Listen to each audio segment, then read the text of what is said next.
Dennis Lim, co-CEO and portfolio manager at Templeton Emerging Markets Group, joins us now from Singapore. Your reports suggest that consumers and commodities are the investment themes in many emerging markets.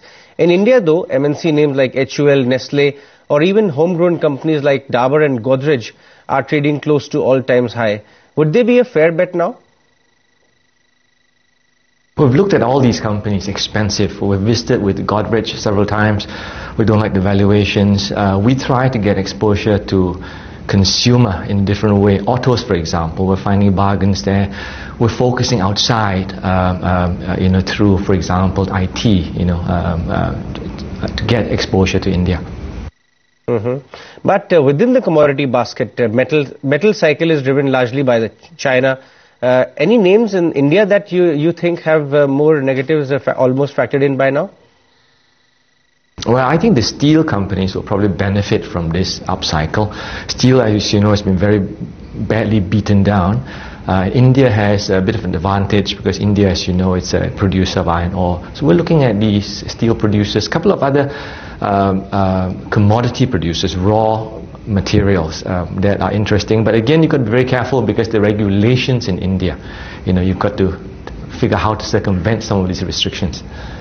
But if not consumer and commodity, what sector really appeals you for the Indian market, especially in the year 2013? Well, I talked about autos. That's a big area. We think if you compare India with China, clearly that sector has got huge potential. And the big one really is IT, the outsourcing industry. This is where India has a huge global advantage compared to any country in the world. So this is where we are looking for bargains. Well, in the recent past, RBI governor has actually raised a cautionary flag when he said that inflation is still high and macro conditions are a cause of concern. Would you alter your expectations from the RBI on 29th of Jan in this light? No, I agree completely with him. I think the concerns are still in place. So we've got to be nimble, and if policies move towards more protectionism, I think we've got to be careful. But Dr. Subbarao has also said that we would be lucky if GDP grows at 5.5% in FY13.